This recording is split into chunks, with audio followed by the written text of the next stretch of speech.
अमळनेर तालुक्यात ठेक्याच्या नावाखाली तापी पात्रातून हजारो ब्रास वाळूचा बेसुमार उपसा. शेतकऱ्यांना शेती मशागतीसाठी डिझेल मिळेना. मग वाळू माफियांकडे 200 लिटरच्या 6 टाक्या आल्या कुठून? अमळनेर महसूल विभागाच्या भूमिकेवर मोठे प्रश्नचिन्ह. अमळनेर तालुक्यातील धावळे आणि सावखेडा मुक्से येथील तापी नदीपात्रातून सध्या वाळू ठेक्याच्या नावाखाली हजारो ब्रास वाळूचा सर्रासपणे आणि नियमबाह्य उपसा सुरू असल्याचा खळबळजनक प्रकार समोर आला आहे. नदीपात्राचे अक्षरशः लचके तोडले जात असताना आणि पर्यावरणाचा ऱ्हास होत असताना स्थानिक अमळनेर तहसीलदार आणि महसूल विभाग याकडे जाणीवपूर्वक कानाडोळा करत असल्याचा थेट आरोप आता स्थानिक नागरिकांमधून केला जात आहे. नदीपात्रात जेसीबी आणि पोकलेनचा हैदोस, पात्रात पडले विहिरीसारखे खड्डे. मिळालेल्या माहितीनुसार धावळे व सावखेडा मुक्से परिसरातील तापी नदीपात्रात कोणत्याही नियमांची पर्वा न करता जेसीबी, पोकलेन, कोकल्यान आणि डोझरसारख्या अवजड यंत्रसामग्रीचा वापर केला जात आहे.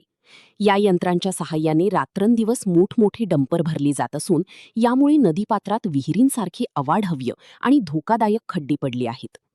वाळू उपशाच्या या अघोरी पद्धतीमुळे नदीचे नैसर्गिक स्वरूप पूर्णपणे बदलले असून पर्यावरणाला मोठा धोका निर्माण झाला आहे. एवढा मोठा गैरप्रकार उघड्या डोळ्यांनी सुरू असताना महसूल यंत्रणेने मूग गिळले का, असा संतप्त सवाल जनता विचारत आहे. शेतकरी डिझेलसाठी वणवण, पण माफियांना मात्र डिझेलचा राजाश्रय.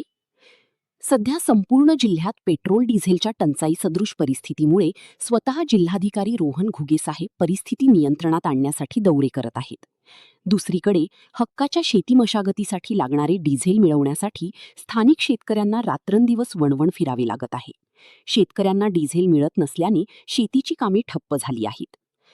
सर्वात मोठा खुलासा: सर्वसामान्यांना डिझेल मिळणे कठीण झालेले असताना सावखेडा येथे वाळू उपशाच्या ठिकाणी तब्बल 200 लिटर क्षमतेच्या 6 डिझेलच्या टाक्या पूर्ण भरलेल्या आढळून आल्या आहेत. त्यामुळे परिसरात एकच खळबळ उडाली आहे. टंचाईच्या काळात सर्वसामान्य शेतकऱ्यांना डावलून वाळू माफियांनाही हजारो लिटर डिझेल उपलब्ध करून देणारे कोण, असा प्रश्न आता उपस्थित होत आहे. जिल्हाधिकारी साहेब, हा डिझेलचा साठा आला कोठून? स्पष्टीकरण द्या. शेतकरी डिझेलसाठी रात्रंदिवस वणवण भटकत आहेत आणि वाळू उपशासाठी लागणारे डिझेल अवैधपणे साठवले जात आहे.